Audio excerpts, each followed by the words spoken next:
Yeah సరే, ఏంటి sir Andhra Pradesh ఎన్నికల పిక్చరు, ఎన్నికల సమయం దగ్గర పడుతున్న కొద్దీ ఇంకా చాలా కాంప్లెక్స్గా తయారవుతుంది ఎందుకు? అంటే అవకాశవాద రాజకీయాలు ఎక్కువైపోయినప్పుడు ఈ కాంప్లెక్సిటీ ఖచ్చితంగా ఉంటుంది నరసింహరావు గారు. ఎందుకంటే ఆంధ్రప్రదేశ్ రాష్ట్రంలో రాజకీయ పార్టీలన్నీ కూడా వాళ్ళు ప్రజల గురించి ఆలోచించకుండా ఏ విధంగా మనం ఎలాంటి అభ్యర్థుల్ని ప్రకటిస్తే మనకి వాడు గెలవగలిగే అవకాశం ఉంటుంది, లేకపోతే రేపొద్దున ఈ రోజు నేను ఎమ్మెల్యే ఒక అభ్యర్థిని ప్రకటిస్తే అపోజిషన్ వాళ్ళు వేరే పార్టీలో వెళ్ళి ఎమ్మెల్యేకి టికెట్లు తీసుకుంటారేమో, సో ఆ పార్టీలో ఎమ్మెల్యే సీట్లన్నీ కన్ఫర్మ్ చేసుకున్న తర్వాత మనం ప్రకటించుకుందాం అని తెలుగుదేశం పార్టీ అండ్ జనసేన కూటమి ఆలోచిస్తుంది. ఇప్పుడు తెలుగుదేశం కూటమి జనసేన కూటమికి భారతీయ జనతా పార్టీని చేర్చుకుంటే లాభం ఏంటి, చేర్చుకోకపోతే లాభం ఏంటి అని ఒక పద్ధతి. భారతీయ జనతా పార్టీకి ఏమో ఈ రాష్ట్రంలో మళ్ళీ తెలుగుదేశం పార్టీ 2024లో బ్రతికి పట్టగట్టింది అంటే శాశ్వతంగా ముఖ్యమంత్రి పదవిని చేపట్టే అవకాశం పవన్ కళ్యాణ్కో లేకపోతే భారతీయ జనతా పార్టీకో ఉండదు అని వాళ్ళ బాధలు వాళ్ళే.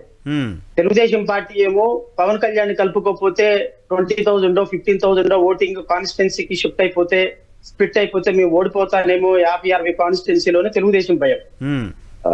పవన్ కళ్యాణ్కి ఏమో నేను భారతీయ జనతా పార్టీతో కాకుండా తెలుగుదేశం పార్టీతో వెళ్తే ముఖ్యమంత్రి పదవి రాదేమో, ముఖ్యమంత్రి పదవి రాకుండా లేకపోతే చంద్రబాబు నాయుడు గారు నార్మల్ గా రేపొద్దున ఫర్ ఎగ్జాంపుల్ భారతీయ జనతా పార్టీ లేని పవన్ కళ్యాణ్ గారు అండ్ తెలుగుదేశం పార్టీ పొత్తులో వెళ్ళారనుకోండి, who will be the chief minister? Nara Chandrababu Naidu garu. Chandrababu Naidu garu తర్వాత who will be the chief minister? Nara Lokesh. So where is Pawan Kalyan place? So Pawan Kalyan ఆటలో అరటి పండుగగా మిగిలిపోవాల్సిందే తప్ప ఆయనకి ముఖ్యమంత్రి పదవి అనేది ఎందుకు అంటే ఒకసారి పార్టీ రివైవ్ అయిన తర్వాత తెలుగుదేశం పార్టీ రేపొద్దున 2024లో అధికారంలోకి వచ్చిన తర్వాత యాక్టివేట్ అయిపోతుంది. సో వన్స్ యాక్టివేట్ అయిపోయిన తర్వాత ప్రతిపక్షంలో 23 సీట్లు ఉన్నటువంటి పార్టీ ఇప్పుడు రేపొద్దున రాష్ట్రంలో అధికారంలోకి వచ్చింది అంటే మళ్ళీ ఇంకొక 2 టర్మ్స్ ఆ పార్టీని మళ్ళీ ఆ స్థాయికి తీసుకురావటం కష్టం. సో పవన్ కళ్యాణ్ ముఖ్యమంత్రి అవ్వాలి అనే ఆలోచన, లేకపోతే భారతీయ జనతా పార్టీ ఈ రాష్ట్రంలో ప్రతిపక్ష పాత్ర పోషించాలనేటువంటి ఆలోచన 2 బలమైనటువంటి ప్రాంతీయ పార్టీలు తెలుగుదేశం వైఎస్ఆర్సీపీ నువ్వా నేనా అన్నట్టు ఉన్నప్పుడు, అందులో 3వ ప్రత్యామ్నాయంగా పవన్ కళ్యాణ్ గారు ఉన్నప్పుడు భారతీయ జనతా పార్టీకి స్పేస్ ఉండదు. సో ఈ డైలమాలో రాజకీయ పార్టీలన్నీ పడి కొట్టుమిట్లాడుతుంది.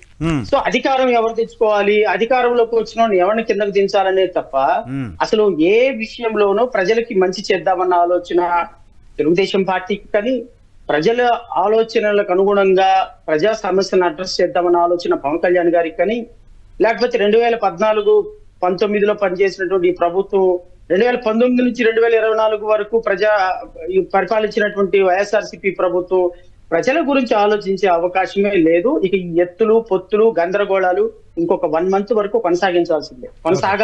ఓకే, అవి చూద్దాం. ముందుగా వైఎస్ఆర్ కాంగ్రెస్ పార్టీకి సంబంధించిన చర్చ చూద్దాం. వైఎస్ఆర్ కాంగ్రెస్ పార్టీ దాదాపు 60కి పైగా స్థానాల్లో మార్పులు చేర్పులు చేసింది, ట్రాన్స్ఫర్లు చేసింది, అనూహ్యంగా కొత్త పేర్లు తీసుకొచ్చింది. ఇగో రెడ్డి స్థానం ఇది, గడిచిన ఎన్నికల్లో ఈ రెడ్డికి ఇచ్చాము, ఈసారి ఇక్కడ బీసీలకు ఇస్తున్నాం అంటూ చెప్తోంది. ఇప్పుడు ఇచ్చిన స్థానాల్లో మెజారిటీ బీసీ ఎస్టీలకు ఇచ్చామని చెప్తోంది. సో ఇప్పటి వరకు జరిగిన ఈ 6 లిస్టులు చూసిన తర్వాత మీకేమనిపించింది? వైఎస్ఆర్ కాంగ్రెస్ పార్టీకి సంబంధించిన ఈ మార్పులు చేర్పులపైన మీ అభిప్రాయం ఏంటి? I think it doesn't work out anyway. ఎందుకంటే మార్చాల్సింది ముఖ్యమంత్రిని, మార్చాల్సింది ప్రభుత్వ పరిపాలన కానీ వ్యక్తులను కాదు. ఎందుకంటే వ్యక్తుల మీద ఇక్కడ అగ్నెస్ట్ లేదు నరసింహరావు గారు. ఆంధ్రప్రదేశ్ రాష్ట్రంలో వ్యక్తుల మీద అగ్నెస్ట్ లేదు. ఎందుకంటే ప్రభుత్వం మీద అగ్నెస్ట్ ఉంది. అంటే to be frankly speaks, Jaganmohan Reddy గారు ఏ ఎమ్మెల్యేని పరిపాలించనివ్వాల. ఇప్పుడు ఒక ఎమ్మెల్యే మీద ఒక కాన్స్టిట్యున్సీలో అగ్నెస్ట్ ఎప్పుడు వస్తుంది? అతను పరిపాలన చేస్తే అగ్నెస్ట్ వస్తుంది, అతను పనులు చేస్తే అగ్నెస్ట్ వస్తుంది, పనులు చేయకపోతే అగ్నెస్ట్ వస్తుంది. అసలు ఎమ్మెల్యే పాత్ర నామమాత్రంగా ఉన్నప్పుడు అగ్నెస్ట్ ఎందుకు వస్తుంది? సో ఓవరాల్ గా ఆ నియోజకవర్గంలో ఒకవేళ వాళ్ళకు ఉన్నటువంటి సర్వే రిపోర్ట్ల ప్రకారం పలానా కాన్స్టిట్యున్సీలో ఒక ఎమ్మెల్యే మీద అగ్నెస్ట్ ఉంది అంటే ఆ ఎమ్మెల్యే మీద లేదు, అది ప్రభుత్వం మీద ఉంది, అది జగన్మోహన్ రెడ్డి మీద ఉంది. ఎందుకంటే 1 man షో. మీరు వద్దన్నా, మీరు కాదన్నా, నేను కాదన్నా, అవునన్నా ఆంధ్రప్రదేశ్ రాష్ట్రంలో 2019 నుంచి 2024 వరకు నడిచింది జగన్మోహన్ రెడ్డి గారి ప్రభుత్వం.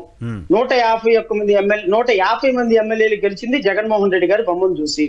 పరిపాలించింది ఆయన, ప్రజా పరిపాలన చేసింది ఆయన, సంక్షేమ కార్యక్రమాలు డైరెక్ట్ బెనిఫిట్ స్కీమ్ ద్వారా ప్రజలకు పంచింది ఆయన.